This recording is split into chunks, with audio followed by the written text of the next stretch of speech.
Hello, everyone. Welcome back. Now, before you ask, no, I'm not going to be uploading like this where it's every hour. I think once, for me, school gets started, it's going to be probably once a week, maybe twice a week. Uh, I think especially if my videos are going to be very short, like they are, I think that it could be twice a week, possibly.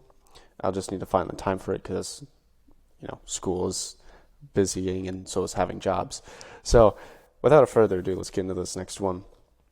November 11th, 2023, 12:51 a.m. Tonight was going to be an okay night. Was. See, I was never told I had to hold on to my old ID with my new paper one to get into bars before I got my actual ID.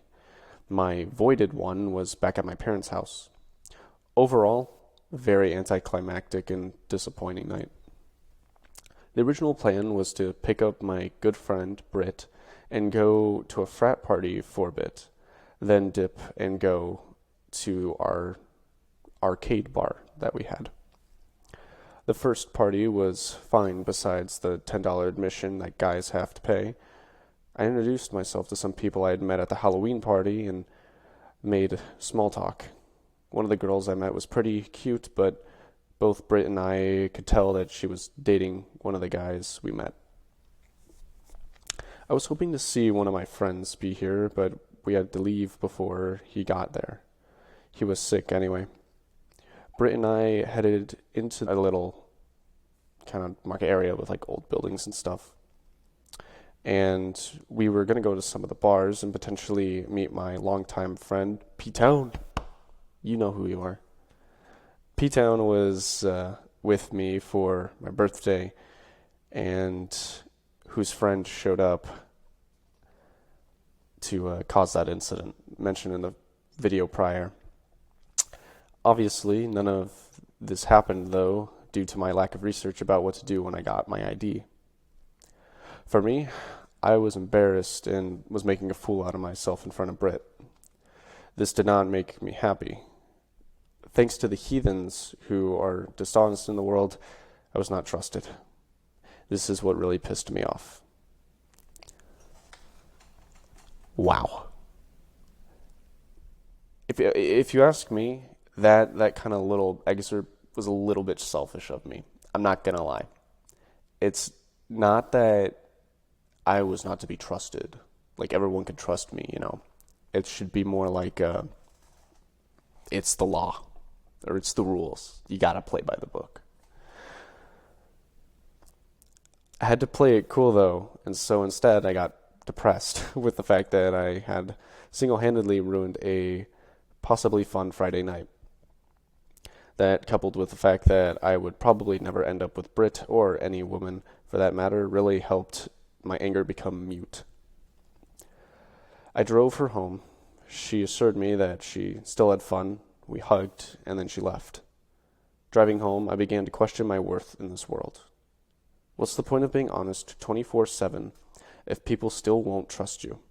For those of you that aren't aware, because this is new information to you, I really like to tell the truth and be like 100% honest as much as I can. I don't think a lot of people do it, and so people get tricked. I will say, if I ever have had to lie, I usually try and tell like a half truth. Um, but in the end, I really do try to be as honest and open as I can be because I do value communication a lot. It's something I have learned over the years is like one of the most important things is communication. I felt like going out tonight just wasn't worth my time, money, or effort. I had let multiple people down, and as a result, I felt suicidal and murderous. I wanted to obliterate something out of existence, even if it was myself. I guess who's to say that I should be trusted if I can't trust myself to keep myself alive? I think that's one of the things in this entry that didn't age well. Just saying those things I feel like aren't appropriate, and nor do I actually have a genuine reason to. Like, it was, if we look at the situation from an outsider perspective, right? The only thing that didn't happen was we went to a bar. That was it. It's when I started to stack on top of, oh, I won't get a girlfriend, or oh, Brit's not going to be with me. It's like, that's unnecessary. Like, why are you doing that to yourself? You know, you're adding just more pressure on top of you that you don't even need. The only thing that happened was, you couldn't go to a bar. And not only that, but now you know next time, and you can tell other people, like, that way they're prepared if you want to go out with them. So I think the past couple of sentences there were kind of a part of that overreaction I mentioned in my intro video. I simply don't understand the joy of going to a bar. Approaching bars themselves make me on edge, anxious, nervous, whatever you want to call it. Hell, I felt the same things when I went to a party too. I had to put on my social mask and talk with people, drunk or not. People are unpredictable most times, and that's what makes them scary in large groups. Again, who am I to be trusted if I'm putting on a mask? I just didn't like tonight. I liked seeing Brit's dorm, and that was it. Every other second I spent was in utter disgust. I felt being in the social sphere was like me holding a gun to my head and telling myself to do shit I didn't want to do.